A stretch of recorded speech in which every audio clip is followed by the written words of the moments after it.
आइए चलिए यहाँ पर 27 नंबर क्वेश्चन देखिए क्या कहा गया। यदि सभी इनलेट पाइप और आउटलेट पाइप एक साथ खोल दिए जाए तो पूरी टंकी को खाली होने में लगने वाला जो समय है वो ज्ञात करिए। सारे लोगों को मेरे भाई यहाँ पर खोल देंगे, सारे भरने वाले को खोल देंगे, तो सारे भरने वाले मेरे भाई कितने मिनट में करेंगे? 2 मिनट में। सारे खाली करने वाले कितने मिनट में खाली कर सकते हैं? तो इतने मिनट में। इनका जो एलसीएम होगा वो हमारे सामने 8 होगा, 2 का 4 और इसका मेरे भाई यहाँ पर 5। क्वेश्चन में कहा गया if all the inlet and all the outlet are open together how much time will be needed to empty the tank. तो टाइम बराबर हमेशा क्या हो जाता है मेरे भाई यहाँ पर वर्क, और अपॉन में क्या हो जाएगा? एफिशिएंसी। यहाँ पर इतना -1 है तो -1 लेंगे क्योंकि वो खाली करने की बात है। ओवरऑल 8 मिनट आएगा, 8 मिनट का मतलब ऑप्शन नंबर बी होगा। सारे लोगों को एक एक साथ चला दोगे ना, टंकी हमेशा तुम्हारी क्या रहेगी? खाली रहेगी। अब सोचो इसको बनाने के लिए तुम्हारे पास में टाइम एंड वर्क का नॉलेज होना जरूरी है।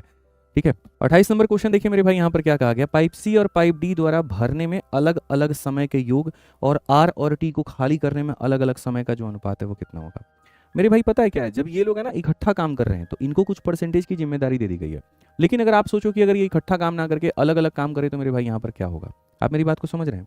जैसे मान लीजिए कि मैं और आप ग्रुप में काम करते हैं तो मैं और आप परसेंटेज डिसाइड कर लेते हैं जी, आप यहाँ पर इतना परसेंट करेंगे और मैं इतना परसेंट करूंगा। लेकिन सिचुएशन सोचिए, यदि आप नहीं है तो सारा का सारा काम किसे करना पड़ेगा? तो मुझे करना पड़ेगा। बस वही कहानी है।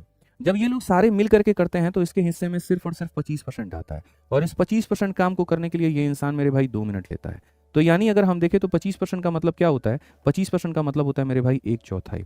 यानी एक काम को करने में अगर ये इंसान मेरे भाई 2 मिनट लेगा तो पूरा काम को करने में ये कितना लेगा? जाहिर सी बात है 8 मिनट लेगा मेरे भाई यहाँ पर।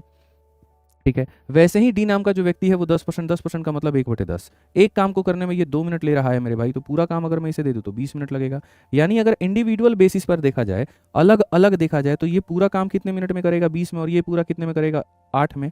तो कहा गया इनका जो सम होगा, ठीक है, उसका रेशियो लेना है। आप सही तरीके से देखिए, सी और डी द्वारा भरने में अलग अलग समय का योग, अलग अलग समय का मेरे भाई यहाँ पर योग, और आर और टी, आप सही तरीके से देखो, आर और टी द्वारा खाली करने में अलग अलग समय। तो जैसे इनका अलग अलग समय निकाला वैसे आर और टी का भी निकालना है।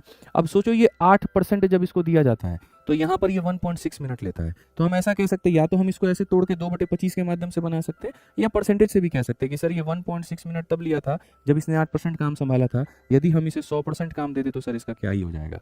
तो उस केस में आप यहाँ बोलोगे सर ये 20 मिनट लेगा। कितना लेगा सर? यहाँ पर ये 20 मिनट लेगा खाली करने में। ठीक है, उसके बाद आर के बाद में कौन आएगा? टी। 10% काम करने में 1.6, तो 100% काम करने में मेरे भाई 16, तो यहाँ पर इसका हो जाएगा 16। कुल मिलाकर के मेरे भाई यहाँ पर ये 28 है, और कुल मिलाकर के मेरे भाई यहाँ 36 है। रेशियो में अगर आप देखोगे तो साफ तौर पर क्या कहोगे? तो साफ तौर पर मेरे भाई यहाँ पर जो अलग अलग समय का योग का अनुपात, अगर आप देखोगे तो बोलोगे सर 4 से आप 7 बार में और 4 से आप 9 बार में, 7/9। Option number D for Devsena correct answer है।